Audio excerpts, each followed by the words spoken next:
Bom dia, meu nome é Bianca, eu sou residente do quarto ano do Serviço de Neurocirurgia do Hospital de Clínicas da Unicamp e hoje nossa aula será sobre disrafismos espinhais. Bom, então aqui nós temos um roteiro da apresentação, passando por uma breve introdução, epidemiologia, falando depois, perdão, sobre a embriologia normal, onde nós iremos ver em que aspectos do desenvolvimento podem ocorrer, então, esses defeitos, e posteriormente falando sobre os desafismos abertos e fechados. Dentro de cada um desses tópicos, comentando em relação ao quadro clínico, diagnóstico por imagem e também um pouquinho sobre tratamento. Bom, então os disrafismos espinhais, eles são malformações congênitas da medula espinhal e coluna vertebral, que se enquadram dentro do grupo dos defeitos do tubo neural, que são, inclusive, o segundo tipo de anomalia mais comum, perdendo apenas para os defeitos cardíacos. Então, os disrafismos, eles constituem aí desarranjos nos eventos embriológicos que envolvem o desenvolvimento espinhal, que irá ocorrer entre a segunda e a sexta semanas de idade gestacional, podendo ocorrer esses defeitos, então, desde a gastrulação, neurulação primária ou secundária, como veremos adiante. Mas, em relação à etiologia, ela pode ser multifatorial, sendo o principal fator o fator genético, com esse gene do metileno tetraidrofolato redutase sendo o mais estudado e atribuído, envolvido atualmente. Também podemos ter uma etiologia de origem ambiental e nutricional, como, por exemplo, sendo fatores de risco tabagismo, a obesidade materna e, como bem conhecido também, a deficiência de ácido fólico, que sabe-se que tem a suplementação, né, do ácido fólico tem um papel importante aí na prevenção desses disrafismos, uma vez que ele, por si só, é um antioxidante natural e que em doses altas pode, inclusive, corrigir defeitos do metabolismo da homocisteína. E os nossos disrafismos espinhais, eles podem vir associados com outras anomalias sistêmicas, como, por exemplo, anomalias anorretais e geniturinárias. Bom, em relação à epidemiologia, nós temos uma prevalência de 1 a 3 a cada 1.000 nascidos vivos, com essa prevalência aí variando dependendo da região, né, de acordo com fatores socioeconômicos. Aí lembrando, então, da importância da suplementação do ácido fólico. E o local mais acometido é a coluna lombosacra, aí em 90% dos casos. Bom, então agora passando para a parte da embriologia normal, iremos falar de cada uma das fases, gastrulação, neurulação primária e neurulação secundária. Iniciando pela gastrulação, onde os eventos mais importantes dessa fase constituem aí a transformação do disco embrionário bilaminar em trilaminar e na formação da notocorda aí a partir do mesoderma, entre a segunda e terceira semanas de idade gestacional. Então, como mostra aqui nessa figura ao lado, a gente tem inicialmente o disco embrionário bilaminar, aqui formado pelas células do epiblasto em contato com o saco amniótico e as células do hipoblasto em contato com o saco vitelíneo. Então, inicia-se uma migração de células entre essas duas camadas, aqui primeiramente deslocando o hipoblasto caudalmente, e dele irá se formar o endoderma, e nessa região, então, de migração dessas células se forma o mesoderma, e na linha média, a notocorda, a partir, então, do mesoderma, como nós havíamos comentado. Então, se houver, por exemplo, a interposição de células aqui entre o mesoderma e o endoderma, isso pode interferir na fusão da notocorda aqui na linha média, fazendo com que haja o desenvolvimento aí de duas placas neurais, dois tubos neurais, que é o que acontece, por exemplo, na diastemotomielia. E também, havendo a interposição de células ainda nessa região, né, e elas posteriormente se desenvolvendo em células intestinais, a gente pode ter a formação aí dos cistos neuroentéricos.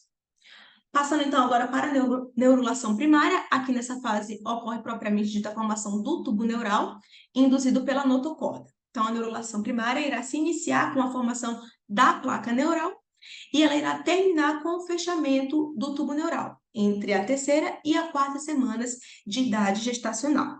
Então, como mostra aqui nessa imagem, a notocorda irá induzir aqui nessa região da linha média do ectoderma, a formação então da placa neural, E a partir de então, a formação de um sulco neural e de dobras ou pregas neurais, que irão progressivamente crescendo e se dobrando, se aproximando aqui da região da linha média, iniciando seu fechamento. Concluído esse fechamento, esse tubo neural, então, se destaca do ectoderma. E aqui, onde podem ocorrer esses defeitos, né? Se não houver, então, o fechamento adequado do tubo neural, a gente tem principalmente os safismos abertos, sendo o principal representante aí a mielomeningocele, e nós também podemos ter falhas aí nessa disjunção do neuroectoderma do ectoderma cutâneo. Essa disjunção ela pode ser precoce, ou seja, ele ainda não terminou de se fechar aqui e ele já se destacou. Então, fica essa região aberta, permitindo a penetração de células aí totipotentes, que podem futuramente se desenvolver em tecido adiposo, gerando os lipomas espinhais. E um outro defeito pode ser, então, a disjunção precoce, onde permanecerá existindo um tecido, uma haste, conectando o neuroectoderma com o ectoderma cutâneo, que é o que acontece, por exemplo, no seio dérmico e na mielosquise limitada dorsal. E, por fim, na neurulação secundária, vai haver a formação de um tubo neural secundário caudal ao primário. E, posteriormente, haverá a regressão desse tubo para formar o cone medular e o filo terminal. Isso acontecendo entre a quinta e a sexta semanas de idade gestacional. Aqui nessa imagem, a gente pode observar, então, essa formação, primeiramente, dessa massa caudal, a canalização dela e a sua junção aqui com o tubo neural primário. E posteriormente, haverá a regressão dessa cauda. Os defeitos dessa fase podem ser aí o lipoma de filo terminale e a mielocistocele terminal. Bom, então passando aqui para a nossa classificação, então nós temos divisão em disrafismos abertos, que são aqueles em que haverá exposição da placa, do tecido neural ao meio externo, então não havendo nem pele, nem tecido subcutâneo recobrindo essa região, que é o caso, por exemplo, da mielomeningocele, mielocele, mielosquise, que nós iremos comentar, e os disrafismos fechados, então não haverá essa exposição do tecido neural, podendo ser subdividido ainda aqueles em que há presença de massa subcutânea e sem massa subcutânea. Aqui exemplo de massa com massa subcutânea, né? Nós temos a lipomielocele, lipomieloningocele, a mielocistocele, e sem massa, o lipoma de filo, o lipoma intradural, a diastemoitomelia, a mielosquise limitada dorsal. Nós iremos falar sobre cada um desses. Bom, então, primeiramente, começando com os disrafismos abertos, nós temos a mielomeningocele como principal representante deste grupo, correspondendo aí a 98% dos disrafismos abertos, sendo caracterizado, então, por uma exposição do placódio com a expansão do espaço subaracnoide, aqui como bem demonstrado nessa imagem. Aqui a espinha bífida e o placódio aqui exposto, lembrando que não vai ter nenhum tecido recobrindo, e a expansão desse espaço subaracnoide, fazendo com que esse placódio esteja elevado acima do nível da pele. E o defeito ocorre justamente, então, aí no momento do fechamento do tubo neural, durante a neurulação primária. Aqui no placódio, nessa região, na superfície externa, isso aqui representa o que seria futuramente o canal ependimário, e nessa superfície interna do placódio seria a superfície externa da medula, de onde saem, então, as raízes. Bom, em relação ao quadro clínico, um diagnóstico que já conseguimos dar a inspeção durante o exame físico, onde se evidencia, então, a presença desse placóide, dessa placa neural avermelhada, geralmente localizada na linha média, e que vai estar recoberto por uma membrana translúcida e permeável, que algumas vezes, como nessas duas imagens, ela ainda está preservada, né? Mas aqui abaixo a gente já percebe essa membrana rompida, inclusive com saída de líquido. E adjacente ao placóide, a gente tem essa zona de transição com esse epitélio displásico. Os déficits neurológicos, aqui na mielomeningocele, eles são decorrentes tanto do próprio defeito em si, como também da exposição do placódio, estando aí suscetível tanto a traumas físicos quanto a traumas químicos, por exemplo, aí em decorrência do próprio efeito abrasivo aí do líquido amniótico. E os déficits eles são variáveis e vão depender aí da localização do segmento em que há mielomeningocele, podendo ser desde déficits mais distais, em membros inferiores, deformidade em pés, ou até um quadro de paraplegia. Geralmente aí também associado com sintomas esfinterianos, né, incontinência vesical e intestinal também. E Como nós sabemos, associado à mielomeningocele, a gente tem a malformação de Chiari tipo 2. Aí um dos principais mecanismos que explica isso é justamente a perda de líquido pelo defeito espinhal aí durante o período embrionário, então fazendo com que não haja o desenvolvimento adequado ali do osso endocondral da fossa posterior, levando então uma fossa posterior pequena e uma herniação aí do conteúdo dessa fossa posterior, tonsila, vermes, quarto ventrículo, parte do tronco também, em direção à junção crânio-cervical. E a criança, inclusive, pode se manifestar nesse período neonatal com sintomas decorrentes da malformação de Chiari, como, por exemplo, bradicardia, apneias, pares cranianos baixos, disfagia, entre outros. E lembrando também que a hidrocefalia vai estar presente em cerca de 80% dos casos de Chiari tipo 2. Então, em relação ao diagnóstico por imagem, anteriormente se tinha uma taxa de detecção aí de cerca de 80%, associando o ultrassom pré-natal com a dosagem de alfa-fetoproteína e acetilcolinesterase sérias. Hoje em dia, a gente tem aí somente com ultrassom já uma taxa de detecção de cerca de 100%, com alguns sinais diretos e indiretos para nos fazer pensar aí na mielomeningocele. Aqui alguns sinais indiretos que nos remetem à malformação de Chiari, né?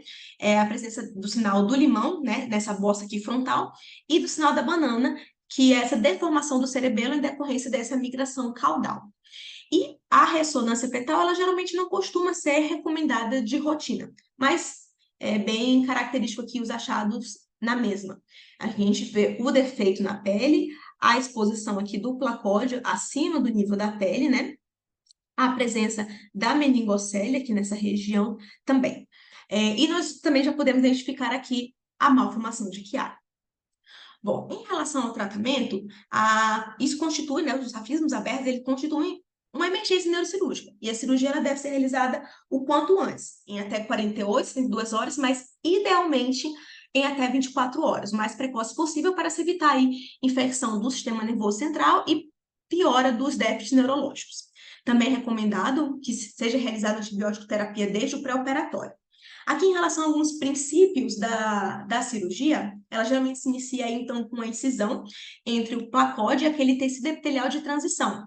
E é importante o conceito de que a gente deve evitar manter qualquer epitélio aderido a esse placódio, para se evitar justamente que se forme posteriormente os cícios dermóides de inclusão. Realizada essa separação, a gente faz uma sutura pial aproximando os bordos do placódio, então aí com a intenção de reconstruir, né, esse tubo neural.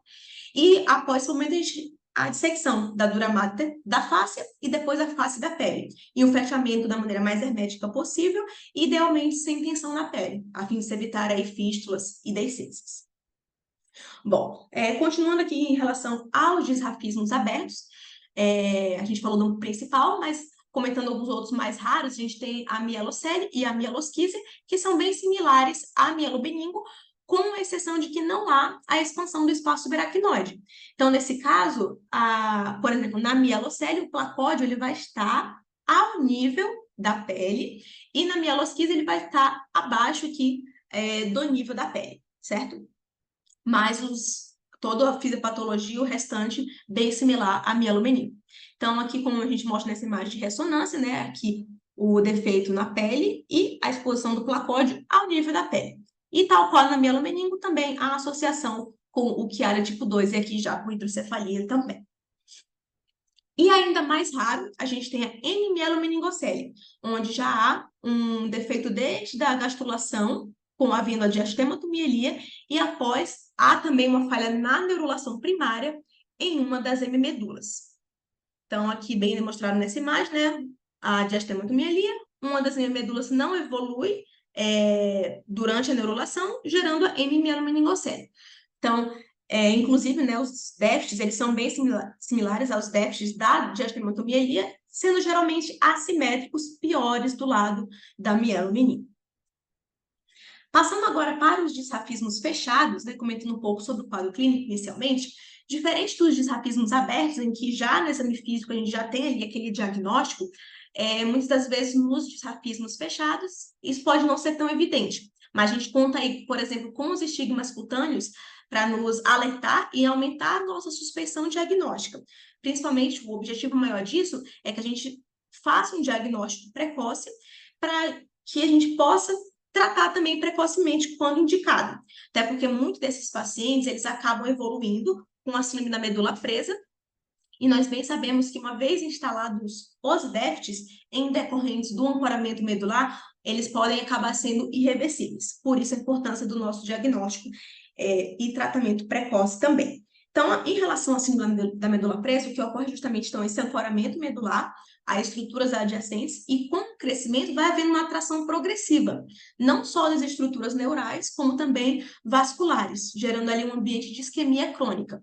E ele pode se manifestar, então, com sintomas neurológicos, né? Principalmente déficits motores, sensitivos em membros inferiores, alterações ortopédicas e musculoesqueléticas, como escoliose, deformidade em pés, e urológicos também, decorrentes aí da bexiga neurogênica, tanto com alterações de esfíncter vesical e intestinal também, além de dor, que inclusive é um dos principal sintoma aí que melhora com a cirurgia. Esses desafios fechados, eles também podem estar associados com uma série de síndromes, como a síndrome de Currarino, por exemplo, em que a gente tem um defeito sacral anterior, uma massa pré-sacral e uma anomalia anorretal, e as síndromes Bactrel, onde tem defeito vertebral, a gente tem também imperfuração de ânus, fístula traqueoesofágica, defeitos renais e de membros, e a síndrome Owens, que a gente tem onflocele, a distrofia de coágula, a imperfuração do ânus e alterações espinhais. Aqui, para o diagnóstico dos disrafismos fechados, o exame de escolha é a ressonância magnética, mas também a gente pode utilizar a ultrassom como triagem. Falando um pouco dos estigmas cutâneos, a gente tem aí estigmas de alto, médio e baixo risco. Inclusive, alguns autores advogam que esses de baixo risco, né, não necessitariam nem de complementação com ressonância. Um ultrassom para descartar já seria o suficiente. E quanto maior o risco, né, mais associado, então, a maior possibilidade de estar associada a um disrafismo fechado. Então, os de alto risco são aqueles em que eu tenho 2 ou mais estigmas associados, a presença de lipoma, apêndice cutâneo, cicatriz congênita, cisto dermoide, sinus dermal e o hemangioma acima de 2,5 centímetros. Já os de risco intermediário, as dimples atípicas, com mais de 5 milímetros e distanciando aí mais de 2,5 centímetros do esfíncter anal, hemangiomas com menos de 2,5 centímetros e hipertricose. Já os de baixo risco, né, a gente tem a hiper ou hipopigmentação, os dimples simples e nevomelanocítio. Então, aqui nós temos alguns exemplos, né, do lipoma subcutâneo, um hemangioma capilar, a hipertricose, aqui já é um exemplo de uma meningocele, né? Aqui, tanto o aumento da pilosidade quanto esse ósseo na linha média, provavelmente um sinus dermal, tal qual nessa imagem também.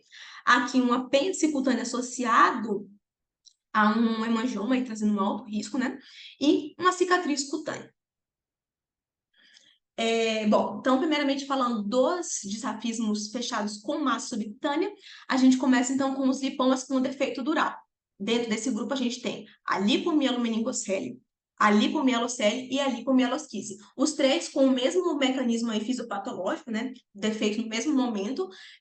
O que vai diferenciar cada um deles, como eu iria mostrar, é em que região está a interface entre o lipoma e a medula. Eles correspondem a cerca de 75% dos lipomas espinhais e 16% dos disrafismos fechados. E a falha acontece no momento da disjunção neuroectodermo, em que eu tenho, então, a disjunção precoce. Então, como a gente já havia explicado antes, o tubo neural ainda não fechou, então eu tenho, e já houve a disjunção. Então, eu tenho a possibilidade de interposição de tecido mesenquimal naquela região, com posterior formação de um lipoma, aí gerando um insucesso na neurulação. Eles geralmente estão associados a estigmas cutâneos, e lembrando que o componente de gordura ele pode aumentar com a idade.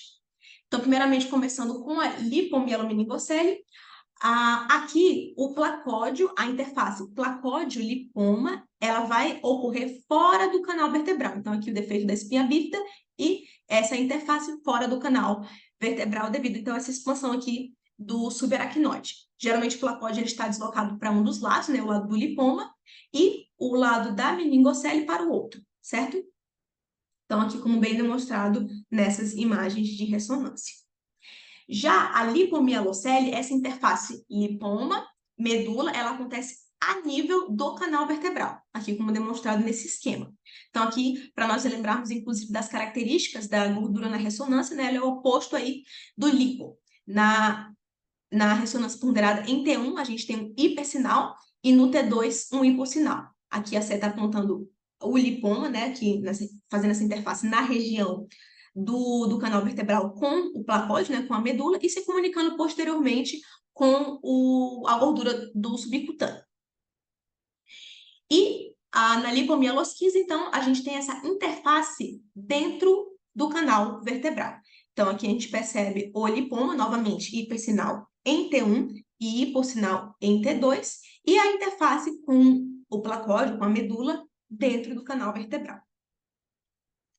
Bom, já em relação à meningocele, né, a gente tem a herniação que ocorre, então, é a herniação das meninges através do defeito da espinha bífida, e esse espaço vai aumentando, né, de acordo com a pulsação do líquor, e, em geral, né, dentro dessa cavidade, a gente contém apenas líquor, em geral, sem tecido neural, apesar de que algumas vezes em imagem de ressonância a gente pode acabar percebendo a presença de raízes redundantes. Mas, inclusive, em geral, como isso não ocorre, os déficits neurológicos, mesmo quando presentes, costumam ser discretos. E aqui o que nós temos é uma falha na separação da meninge primitiva do ectoderma cutâneo. Próximo que a gente irá comentar é a mielocistocele, que consiste em uma herniação de uma cavidade hidrosseringomiélica dentro de uma meningocele através da espinha bífida, tendo dois tipos, a terminal e a não terminal. Esses dois aí bem diferentes em relação ao seu mecanismo fisiopatológico. A terminal é a mais comum, inclusive, representando aí 5% dos disrafismos fechados e consistindo em um defeito da neurulação secundária. Já a não terminal, ela é um defeito da neurulação primária, ocorrendo aí por conta tanto de uma falha na fusão do tubo neural, associada a uma separação incompleta da ectoderme cutânea do neuroectodermo. Iremos mostrar mais detalhes nas próximas imagens. Então, aqui o exemplo de uma mielocistocele terminal, a gente percebe aqui a continuação, então, do canal central da medula, com essa cavidade hidrosseringomiélica herniada, para dentro da meningocele, que se origina a partir da expansão desse espaço subaracnoide. Como nós podemos perceber aqui, inclusive, na ressonância, a cavidade seringomiélica e a meningocele, elas têm uma intensidade de sinal diferente. Aí, justamente porque, em geral, o líquor de uma não se comunica com o da outra. E em relação à mielocitocele terminal, nós temos duas variantes, né? Em uma delas, a gente tem a comunicação, então, dentro da meningocele, a gente tem o conteúdo dessa haste, que vem desde a porção dorsal da medula, se ligando, então, à superfície interna da cúpula da meningocele, aqui como representado nessas duas imagens, né? Então, a gente vê nesse trato saindo lá da porção dorsal da medula, para dentro aí dessa meningocele, e o que se chama de mielocitocele não terminal completa, que é esse exemplo aqui, onde a gente tem a herniação da parede posterior da cavidade seringomiélica para dentro da meningocele, aqui como representado nessas outras duas imagens.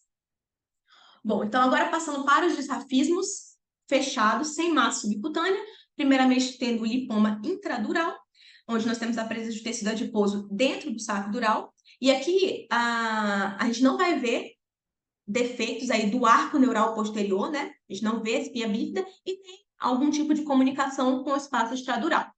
Eles representam cerca de 24% de todos os lipomas espinhais e a sua localização mais comum na coluna lombosacra.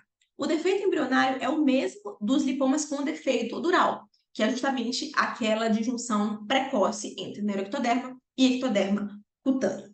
Aqui o quadro clínico ele vai ser variável, aí, dependendo da localização, e lembrando novamente que os lipomas eles podem aumentar com a idade. Aqui, novamente, aquela característica dos lipomas, né, com o seu hipersinal em T1.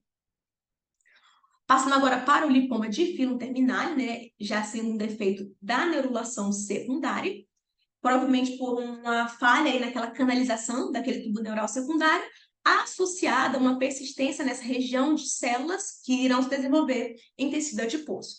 Aqui os pacientes, inclusive, podem ser assintomáticos, como também pode haver a ausência, né, de estigmas cutâneos. Aqui, então, novamente, nas imagens, a gente nota, né, aquela característica do lipoma, que o seu hipersinal em T1, e nessa sequência do T2 com supressão, né, de gordura, justamente a queda do sinal na região do lipoma, bem característico. Agora, passando para a persistência do ventrículo terminal, que consiste nessa pequena cavidade revestida de epêndima, localizada centralmente no cone medular, sendo aí um defeito também da neurulação secundária, por haver uma regressão incompleta do ventrículo terminal. Aqui, bem importante, né, a nossa diferenciação em relação aos lipomas, né, que vai então apresentar, o ventrículo terminal vai apresentar a mesma intensidade de sinal do líquor, que é no T1 um hipossinal e no T2 um hipersinal, ao contrário dos lipomas. E uma das características que diferencia também em relação à mielocistocele, né? Primeiro que a gente não tem aqui, então, os defeitos do arco neural, não tem uma espinha bífida, e outra que ele mantém uma comunicação preservada com o canal central da medula rostralmente. Por isso que os déficits, inclusive, aqui são menos graves do que acontece na mielocistocele, por exemplo, em que essa comunicação não está preservada. Então, os pacientes, eles são óligo ou assintomáticos, geralmente os sintomas aí decorrentes aí do adelgaçamento do cone medular, gerando aí dor ou um quadro de radiculopatia, podendo também ter déficits esfincterianos. Aqui é importante saber que esse ventrículo terminal, essa cavidade, ela não costuma crescer, apesar de que isso pode acontecer mais raramente devido a um mecanismo de válvula.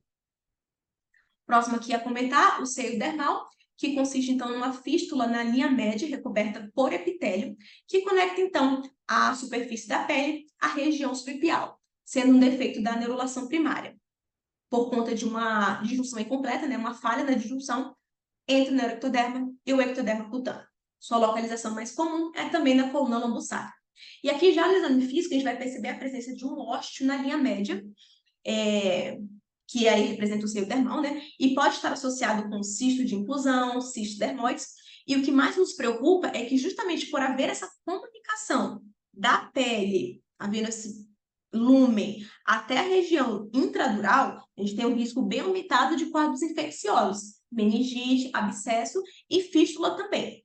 E aqui também é importante lembrar que na presença de cisto dermoide, se houver uma ruptura desse cisto para dentro do espaço aracnoide, o paciente também pode desenvolver uma meningite química. Então, como nós vamos ver mais à frente, o seio dermal, em comparação com os outros de safismo, tem uma urgência maior para o seu tratamento. Então, aqui nessas imagens, a gente vê, então, o trato, né? Essa haste que vem desde a pele, através do efeito na espinha bífida e termina aqui na região intradural. Aqui, muito importante, já na suspeita de um quadro infeccioso, que a gente realiza sequências com contraste, que podem evidenciar aí realce dural, realce nas raízes da caudequina e também aqui, como demonstrado, a presença de um cisto de inclusão provavelmente já infectado, onde a gente vê esse realce na sua borda. Passando então agora para a diastematomielia, que consiste na divisão da medula em duas hemicordas, representando aí cerca de 3 a 4% dos disafismos fechados, sendo 80% na região lombar. Então, como nós já comentamos previamente, ele consiste num defeito na gastrulação, ocasionada por uma falha de fusão da notocorda na linha média. E o que irá acontecer é que nesse espaço onde era para a notocorda ter se fundido, vai existir uma linha, uma faixa primitiva. Isso que vai diferenciar o tipo 1 do tipo 2. No tipo 1, essa faixa primitiva ela se desenvolve num septo ósseo ou cartilaginoso, e aqui, então, cada uma das hemicordas será envolvida pelo seu próprio saco dural. E aqui no caso do tipo 2, essa linha, essa faixa primitiva ou regride ou persiste apenas com um tecido fibroso na região. E as duas hemicordas serão envolvidas num único saco dural. Tanto no tipo 1 quanto no tipo 2, cada uma das hemicordas tem seu próprio canal central e seu próprio revestimento pial. Aqui, em relação à clínica, ela é variada, né? Geralmente tendo déficits neurológicos aí em membros inferiores, podendo ter também deformidades ortopédicas, escoliose e quadros esfinterianos também. Então, aqui nessas duas imagens, fazendo a diferenciação do tipo 1, onde a gente vê a presença desse septo, e do tipo 2, onde ele não é perceptível, né, não existe, e as duas hemicordas envolvidas num único saco dural. Aqui, nesses casos, a gente também percebe a presença de uma seringomielia e aqui até mesmo de um linfoma intradural. E, por último, a mielosquise limitada dorsal, onde nós temos um defeito cutâneo fechado e a presença de um trato fibroneural conectando a pele com a medula subjacente. Aqui, muito importante a gente fazer a diferenciação disso para um seio dermal. Aqui, no caso, o primeiro ponto. No seio dermal, a gente tem um trato e ele é revestido por tecido epitelial. Então, a gente tem a presença de um lumen. Aqui não, é um trato fechado. E o segundo ponto aqui, esse trato, aqui na mielosquise, ele se comunica com um defeito cutâneo fechado, diferente do seio dermal, onde o trato, esse lumen, ele termina um defeito aberto. Então, aqui, o risco de uma infecção decorrência da mielosquise limitada dorsal é extremamente baixo, em comparação aí, principalmente com o seio dermal. A sua localização mais comum é na coluna lombar, e tal qual acontece no seio dermal, o defeito é no mesmo momento da embriologia, por conta aí de uma junção incompleta entre a neuroectoderme e a ectoderme cutânea na neurulação primária. Então, aqui essas imagens evidenciando a presença desse trato, que sai aqui da região dorsal da medula, através do defeito da espinha bífida e irá até a pele. Então, aqui, inclusive, uma das características é que nessa região de saída do trato, desse trato fibroneural, a medula ela passa a ter esse aspecto mais trapezoide. E, por fim, falando um pouco do tratamento, a gente tem aí, ele vai ser nos desrafismos fechados, direcionado principalmente ao tratamento do ancoramento medular, que, como nós comentamos, ele, uma vez que os déficits neurológicos já estejam instalados, eles podem acabar sendo irreversíveis. Por isso, novamente, a importância do diagnóstico precoce e também de um tratamento precoce. A exceção aqui é em relação ao seio dermal, que ele requer uma abordagem cirúrgica com mais urgência, mesmo em pacientes assintomáticos, para evitar as infecções potenciais. Em relação à técnica cirúrgica, isso vai variar de um defeito para o outro. Mas aqui falando de alguns princípios, por exemplo, na diastematomielia, vai ser necessária a ressecção daquele septo mediano, né, que pode ser um ponto de ancoramento, e também de possíveis lipomas ou cistos dermoides associados. Na mielosquise limitada dorsal e no seio dermal, a nossa ideia é a ressecção de todo aquele trato, né, daquela haste neuroectodérmica e, no caso do seio dermal, de possíveis cistos dermoides associados também. E já em relação aos lipomas, né, a gente tem lipomas dorsais transicionais, que eles têm um melhor plano de clivagem, né, do lipoma com a medula, então eles são passíveis de ressecção completa, né, diferente, por exemplo, dos lipomas caóticos, em que essa interface, esse plano de clivagem é mais difícil, então a ressecção total é menos provável. Então, aí lembrando que o ideal é que se tente ressecar o máximo possível, até porque a presença de um resíduo de lipoma muito grande é um dos principais fatores para o reancoramento. Inclusive, a gente podendo contar com o auxílio, por exemplo, de usar substituto dural, até mesmo para evitar o fechamento do saco dural de maneira muito estreita, que é um dos outros fatores associados, por exemplo, aí ao reancoramento. Então, essas foram as referências teóricas utilizadas, as das imagens, elas estão nos próprios slides. Muito obrigada.